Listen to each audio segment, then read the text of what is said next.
Have you ever looked at someone in a position of power and thought, how on earth did they get there?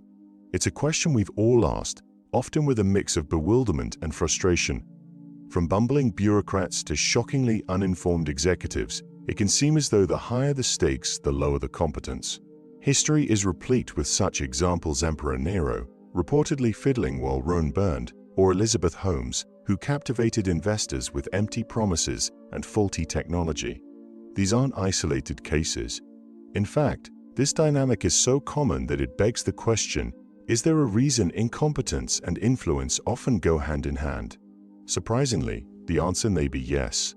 There might be a method to this apparent Nasa twisted logic that rewards illusion over substance, oldness over introspection, and simplicity over nuance. To understand this, we turn to one of history's most misunderstood thinkers, Niccolo Machiavelli, the exiled Florentine diplomat who wrote The Prince, a chillingly realistic manual for acquiring and retaining political power. Unlike his more idealistic predecessors who theorized about how leaders should behave, Machiavelli focused on how they do behave and, more importantly, how they succeed. One of his most enduring insights was that everyone sees what you appear to be. Few experience what you really are. In this single line, Machiavelli captured the foundational truth of political and social power. Perception matters more than reality. The competence you appear to have is often more influential than what you actually possess. Intelligence is a liability. This leads to a paradox that still shapes leadership dynamics today. In the world of politics, business, and media, being genuinely intelligent can actually be a disadvantage. Intelligence often brings with it certain traits: critical thinking, ethical questioning, humility, and an awareness of uncertainty. Ironically, these virtues, so vital for decision-making, can become serious liabilities in power contests. Why? Because intelligent people tend to see complexity where others demand clarity. They recognize nuance in situations that demand quick, decisive action. They hesitate where others bluster. They doubt where others promise. In many systems, this very intelligence is misread as weakness, hesitation, or even incompetence. Think of Socrates, who famously declared, "I know, but I know nothing." His commitment to questioning and doubt made him a philosophical titan, but a political liability. Ultimately, his refusal to embrace simple truths in favor of deeper inquiry led to his execution by the Athenian state. Contrast this with the countless populist leaders past and present who offer simplistic slogans and sweeping promises, rarely rooted in reality, but effective in gaining mass support. The Dunning-Kruger society. This dynamic is more than just historical observation. Modern psychology supports it. In a 2017 study published in the Journal of Applied Psychology, researchers found that intelligence correlates positively with leadership effectiveness, but only up to a point. Specifically, beyond an IQ of about 120, additional intelligence can become a hindrance. Highly intelligent individuals may struggle to communicate effectively with others who don't share their level of understanding, leading to alienation rather than influence. Enter the Dunning-Kruger effect, a correlative bias identified in the 1990s by psychologists David Dunning and Justin Kruger. It describes how people with limited knowledge or skill often grossly overestimate their competence, while truly knowledgeable individuals tend to underestimate theirs. In other words, the most confident person in the room is not always the most capable, just the least self-aware. And yet, confidence is magnetic. When people are uncertain, they tend to follow those who project certainty, regardless of whether that certainty is grounded in fact. That's why the loudest, most assertive voice often becomes the leader, even if that voice is speaking nonsense. The Machiavellian mechanism. Machiavelli understood this centuries before modern psychology caught up. He warned that ethical scruples, intellectual honesty, and even kindness could be dangerous weaknesses in the cutthroat arena of power. In his view, the ideal leader is not the most virtuous, but the most cunning. The person who can manipulate appearances, who understands the power of symbols, fear, and spectacle. This is the one who thrives. In modern terms, this is the CEO who dazzles on stage at a product launch while the engineers sweat behind the scenes. It's the politician who offers bombastic solutions while ignoring the complexity of the issues. It's the influencer who curates a life they don't live to attract followers and sponsorships. These individuals may not be the smartest in the room, but they are often the most strategic. Power in this framework doesn't reward truth, effort, or talent. It rewards narrative control. Those who control the story control the status. Why we follow the wrong leaders? The troubling truth is that most systems are not built to reward merit, but to reward confidence, conformity, and clarity, traits that don't always overlap with competence. In hierarchical institutions, those who speak simply and act decisively are often promoted over those who analyze deeply and hesitate ethically. Furthermore, many people don't want to be led by someone who exposes their own limitations or who complicates the picture. They want to feel secure, even if that security is based on illusion. That's why we often end up following the bold, the brash, the overly confident people who may lack substance but offer the comfort of certainty. What can be done? So, if intelligence and insight can hold people back from leadership and incompetence can propel others forward, what's the solution? Are we doomed to be ruled by the loudest rather than the wisest? Not necessarily. Understanding this paradox is the first step toward changing it. It requires a shift in how we evaluate leaders, not just by how they appear or speak, but by what they understand and how they act when no one is watching. It also calls for systems and institutions that value complexity over clarity, ethics over expedience, and truth over convenience. And perhaps most importantly, it's a call for self-awareness. If you've ever felt held back by your thoughtfulness, your doubt, or your refusal to play the game, know this: you are not broken. The system is. And by refusing to participate in the illusion, by daring to tell the truth even when it's inconvenient, you may not rise as quickly, but when you do, you'll bring something far more valuable to the table: integrity. Machiavelli wasn't advocating for stupidity, deception, or cruelty. He was describing the world as it is, not as it should be. In doing so, he handed us a dark mirror, one that still reflects today's realities with haunting accuracy. Shakespeare captured this principle centuries before psychology gave it a name, but Machiavelli would have recognized it instantly as a fundamental truth about power. The appearance of confidence often outweighs actual bash. Competence. Modern research confirms that this cognitive bias operates strongly in leadership contexts. A 2020 study published in the Journal of Personality and Social Psychology found that individuals who displayed overconfidence were more likely to be perceived as leaders by their peers, regardless of their actual ability. In other words, certainty persuades more than expertise.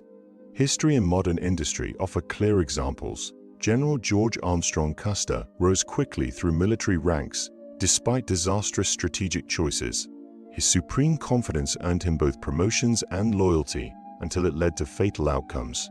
In the tech world, founders who speak in absolute visionary terms often attract more funding than more experienced, cautious entrepreneurs. Adam Neumann of WeWork is a case in point. Despite a fragile business model, his unwavering self-belief brought in billions in investment and built a cult-like following. In Japan, Masayoshi Son, founder of SoftBank, once lost $70 billion on failed bets, yet retained investor faith largely due to his bold charisma. In Russia, many oligarchs didn't rise through competence, but through connections and confident maneuvering during post-Soviet privatization. By contrast, Singapore has built systemic safeguards to prevent overconfidence from overpowering competence in leadership, a rare example of institutional humility. This isn't just anecdotal. In 2012, researchers from Stanford and the University of Houston found that narcissism, not competence, was the strongest predictor of who emerged as a leader in unstructured groups. Even when those groups didn't perform well, members believed they had solely due to the leader's confidence. Why does this happen? Human brains rely on heuristics, mental shortcuts, to evaluate others. In many cases, confidence is mistaken for competence. Decisiveness is confused with clarity of thought. These traits helped our ancestors survive in simple, high-stakes environments. But in today's complex world, where real expertise requires acknowledging uncertainty, this bias becomes dangerous. This confidence illusion explains how unqualified individuals rise to power. But Machiavelli identified something even more insidious. Incompetent leaders tend to surround themselves with even less competent subordinates, cementing their dominance while weakening the organization's ability to challenge them. In The Prince, Machiavelli warned, "A wise prince should always adopt this pattern. When he sees that a man is capable, he should favor him. When he sees that a man is not, he should remove him." But in practice, the opposite often occurs. The power paradox. Why incompetence thrives and intelligence struggles. The first method for estimating the intelligence of a ruler is to look at the men he has press around him. Niccolo Machiavelli. This simple yet profound insight from the prince cuts to the heart of a political and psychological paradox. Why do so many incompetent people rise to power, while smarter, more ethical, and capable individuals remain on the sidelines? The answer lies not just in politics or business, but in the deep architecture of human psychology and the self-preserving strategies of insecure leaders.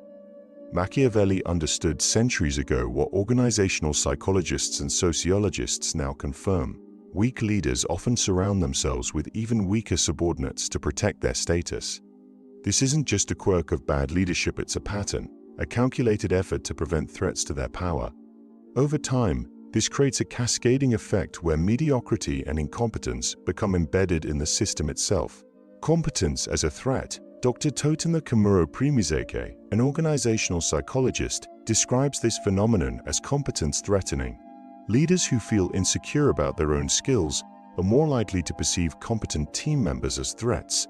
Rather than building strong teams that challenge and elevate them, they opt for loyalty, conformity, and non-threatening personalities. This defensive leadership style doesn't just hinder progress, it institutionalizes dysfunction. Think of it like a drought excerpt. It's not water that's scarce, it's competence. In the court of Emperor Commodus, capable Roman administrators were systematically replaced by flatterers, yes-men, and entertainers. The result? Rapid administrative collapse and the accelerated decline of an empire. Modern parallels are easy to find. In countries like Zimbabwe under the later years of Robert Mugabe, political loyalty trumped professional competence. Bureaucracies that once functioned efficiently crumbled as positions were filled with party loyalists rather than skilled civil servants, leading to devastating economic and social consequences. In contemporary Brazil, the centro-political bloc exemplifies how institutional incompetence becomes a governing principle. Appointments are often made based on personal alliances rather than expertise, leading to ministries filled with underqualified officials. And across many workplaces, you'll find organizations where raising concerns is seen as disloyalty and asking difficult questions is punished instead of rewarded. This is not coincidence. It is the result of a leadership dynamic where self-preservation overrides progress. Machiavelli and the echo chamber of incompetence. This brings us to another compounding factor. Machiavelli, the psychological tendency of people to associate with others who are similar to themselves.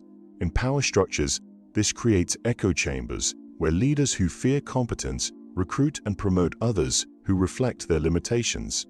Over time, these echo chambers become fortresses impenetrable by logic, resistant to growth, and hostile to dissent. Have you ever worked in an organization where speaking the truth felt risky? Where raising critical questions meant being labeled not a team player? That's Machiavelli in action, a subtle but powerful force that protects incompetent leaders and silences intelligent challengers. The seduction of simplicity. Even when we recognize these patterns, they persist. Why? Because we, the public, the employees, the electorate, often choose the wrong leaders, not despite their incompetence, but because of their certainty. And certainty is incredibly seductive. Cognitive psychology helps explain this. In times of uncertainty or fear, humans experience a psychological need for cognitive closure, the desire for definite answers over ambiguity. In these moments, the person with the simplest, most confident answer often wins our trust, regardless of whether their claims are grounded in reality. Machiavelli understood this well. The great majority of mankind are satisfied with appearances as though they were realities, he wrote, and this tendency hasn't changed. In crisis situations, we rarely rally around the thoughtful leader who says, "This is complicated, there are no easy answers." Instead, we follow the figure who boldly proclaims, "I alone can fix this." This is why real experts, who speak with nuance and uncertainty, often lose ground to charlatans who offer clean, digestible answers. For example, climate scientists discuss ranges of probabilities, complex models, and policy trade-offs. Meanwhile, influencers and politicians on either side frame climate change in overly simplistic terms. Either it's a hoax or it's an apocalypse. The public, craving clarity, often tunes out the science. In healthcare debates, real doctors and policy experts acknowledge difficult trade-offs in access, cost, and outcomes. But populist figures offer magical, fixes universal coverage with no taxes or deregulation with no downside. The nuanced expert sounds uncertain, the populist sounds bold. Guess who wins? In a striking 2017 study, Yale researchers found that when subjects were asked to interpret data on politically charged issues, those with higher math skills were even more likely to misinterpret the data if the correct answer conflicted with their political beliefs. Intelligence, it turns out, doesn't always protect us from bias. Sometimes, it just makes us better at justifying what we already want to believe. The moral handicap of intelligence. There's yet another reason why intelligent individuals often fail to rise: morality. Machiavelli argued that effective rulers must be willing to act immorally when necessary. It is necessary for a prince who wishes to maintain his position to learn how not to be good, he wrote. In today's context, this doesn't mean becoming evil, it means being willing to bend the truth, manipulate appearances, and sometimes violate ethical norms to achieve a goal. Intelligent individuals often struggle with this. Their deeper understanding of consequences makes them pause. Their moral frameworks make them question themselves. And in zero-sum games for power, hesitation is fatal. Competitors without these moral brakes, those willing to deceive, exploit fears, or weaponize loyalty, often have strategic advantages. They promise everything, break rules, and play dirty, while ethical challengers debate fairness and principles. This is not because the intelligent lack strength, but because they carry the burden of conscience, which slows them down in a world that often rewards speed over sincerity. The race to the bottom. Why unethical leadership wins, and how we can change the game. Have you ever wondered why the most ethical, intelligent, or capable individuals often fail to rise to the top, while those with fewer scruples seem to climb effortlessly? History and modern psychology offer sobering answers. Power doesn't always reward competence, it often rewards manipulation. From ancient Rome to the modern boardroom, we see a recurring pattern. Those who respect norms lose to those who break them. The fates of Cicero and Julius Caesar illustrate this truth vividly. Cicero, the brilliant Roman statesman and orator, tried to preserve the Roman Republic through rhetoric, law, and reasoned debate. Caesar, on the other hand, crossed the Rubicon, both literally and figuratively toppling centuries of precedent in a single bold stroke. While Cicero clung to principles, Caesar seized power. The lesson? In political and organizational arenas, those willing to abandon norms often outmaneuver those constrained by them. This same dynamic persists today. Ethical political candidates routinely lose ground to opponents who deploy lies, smear campaigns, and divisive rhetoric.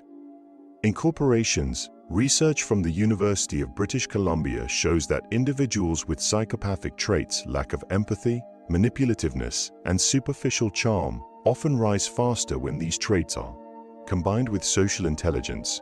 These people aren't winning by accident. They're playing a different game entirely, one where ethics are liabilities and charm is weaponized. The global pattern of ruthless advancement. This phenomenon is global. In China, the Chinese letter stereotype of the hyper-competitive, ruthless businesswoman reflects the pressures of an environment where assertiveness and power-seeking are seen as the only route to success. In Nordic nations, despite their cultural emphasis on egalitarianism and collaboration, studies show that manipulative personalities still outpace ethical peers in climbing corporate hierarchies. Game theorists refer to this as a race to the bottom. When unethical behavior yields results, others face mounting pressure to adopt similar tactics or risk being left behind. Over time, unethical practices cease to be exceptions, they become the new standard.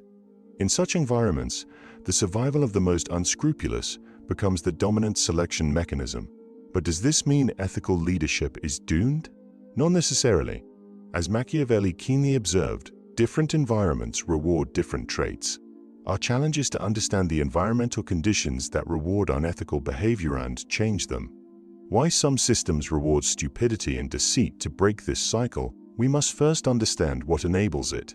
Machiavelli didn't just describe the corruption of power, he described how systems become corrupted. His insight remains painfully relevant. Men judge more by the eye than by the hand.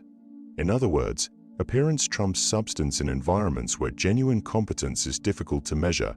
Let's break down the structural features that allow incompetence and unethical leadership to flourish. 1. Weak feedback loops and accountability in fields with clear and immediate feedback. Incompetence is hard to hide. A surgeon whose patients routinely die, or an engineer whose bridges collapse, won't last long. These roles demand competence because failure is obvious and public. But many leadership positions don't have such built-in consequences. In politics, a failed policy could be blamed on predecessors, opposition parties, or global trends. In corporations, creative accounting can obscure losses. In media, entertainment value often trumps truth. These sectors provide fertile soil for incompetence to grow because results are easily manipulated or deferred. 2.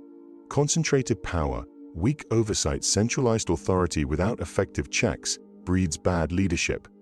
The Soviet Union collapsed, in part, due to a system that rewarded loyalty to the party over technical skill or innovation.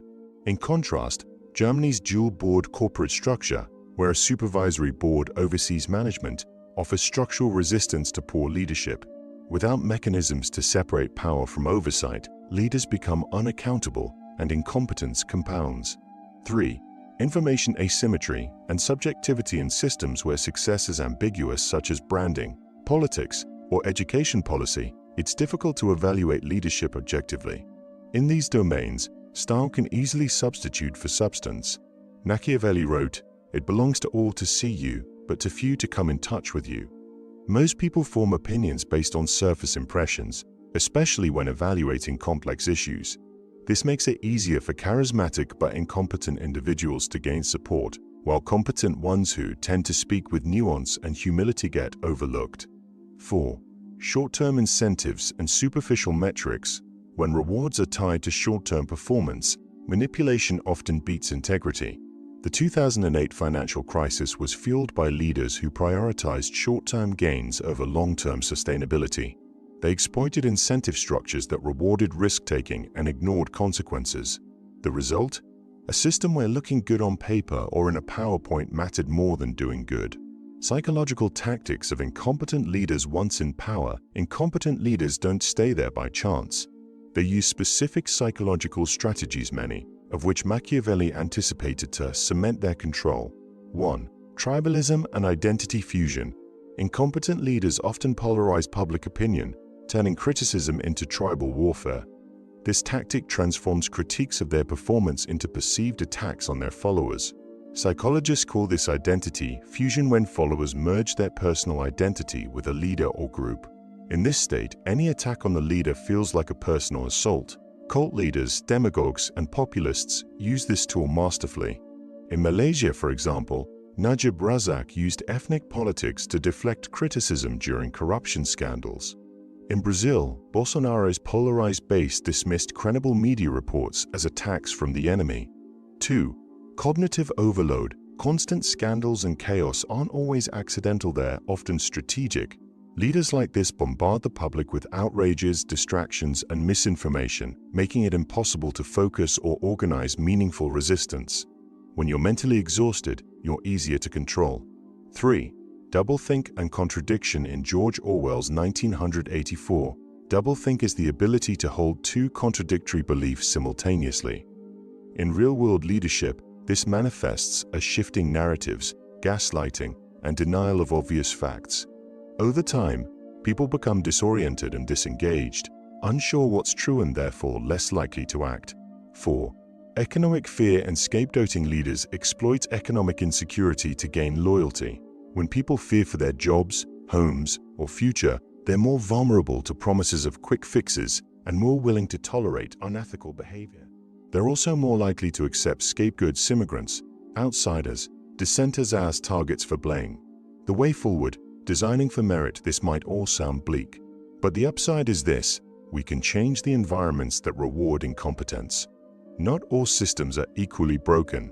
Machiavelli understood that different structures cultivate different rulers. We must prioritize clear performance metrics, transparency, and public feedback, separation of power, and oversight reward systems based on long-term outcomes.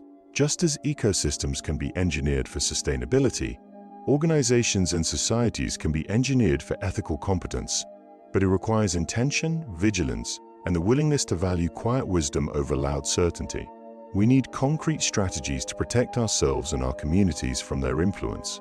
At the individual level, awareness is our first line of defense. By understanding the hidden forces that shape thought, we become less susceptible to them. This defense rests on three essential practices. First, we must cultivate intellectual humility, the ability to recognize the limits of what we know. Research shows that intellectually hungry people are better at evaluating ideas based on evidence, not confidence. Intellectual humility functions like a cognitive immune system. It helps us resist manipulation and false certainty, just as our physical immune system protects us from infection. Second, we need to develop media literacy, the skill of discerning depth from spectacle. This means deliberately choosing information sources, questioning presentation, and filtering for quality over quantity. Warren Buffett once said, "Really successful people say no to almost everything." Apply that to information. Wise thinkers reject most noise and focus on clarity and insight. Third, we should embrace philosophical reflection, the practice of stepping back from the daily storm to examine deeper principles. Ancient Stoics recommended daily reflection to guard against emotional reactivity. In Bacon's words, "The wise man will make more opportunities than he finds." Reflection empowers us to become active agents in shaping our mental environment, not just passive consumers of it. At the collective level, institutional design is critical. Systems can be structured to reduce bias, deception, and incompetence. Here, 3 pillars emerge. First, we need robust accountability mechanism structures that deliver honest feedback regardless of a leader's charm or persuasive power. Contrast a company with an independent board to one where the board rubber stamps executive decisions. The Boeing 737 MAX crisis revealed what happens when engineers' concerns are ignored in favor of profits. Accountability was absent and tragedy followed. Second, institutions must foster cognitive diversity, the inclusion of differing perspectives in decision-making. Diverse teams aren't just socially desirable, they're empirically more accurate. They challenge assumptions and reduce blind spots that homogeneous groups tend to miss. Third, we must enforce transparency rules that prevent complexity from becoming a shield for incompetence. Sunshine laws in government or conflict of interest disclosures in medicine make it harder to hide behind jargon or secrecy. Education ties these threads together. It's not enough to teach technical skills, we must prioritize critical thinking and ethical reasoning. Athens created the academy. Florence nurtured the humanists. Great civilizations don't just tech, they cultivate wisdom. So, ask yourself, in your community, which of these protections are present? Which are absent? And if we redesigned our systems around competence, humility, and truth, what kind of world might we create? As we reach the end of this exploration, we return to the man who inspired it. What would Machiavelli say about our modern predicament? Machiavelli has been misunderstood for centuries. He wasn't advocating for the dark patterns he described, he was exposing them. By understanding how power actually works, rather than how we wish it worked, he believed we could create better systems of governance. It is not titles that honor men, but men that honor titles. This profound observation reminds us that authority itself deserves no inherent respect. Power must be earned through worthy use regardless of who holds it. The intersection of Machiavellian political philosophy and modern psychology reveals uncomfortable truths about human nature and social systems. But uncomfortable truths are precisely what we need if we hope to create better futures. The path forward isn't pretending these dynamics don't exist, it's understanding them deeply enough to transcend them. It's designing systems that account for human vulnerabilities rather than exploiting them. It's developing personal practices that strengthen our resistance to manipulation. Most importantly, it's recognizing that while stupidity may sometimes gain power, intelligence coupled with moral courage remains our best hope for creating societies where merit truly matters. What dynamics have you noticed in your own communities? Have you seen instances where these patterns played out? Share your thoughts in the comments below. And if you found this exploration valuable, consider subscribing and sharing with others who might benefit from these insights. Until next time, remember, understanding the darkness doesn't mean surrendering to it, means gaining the power to create light.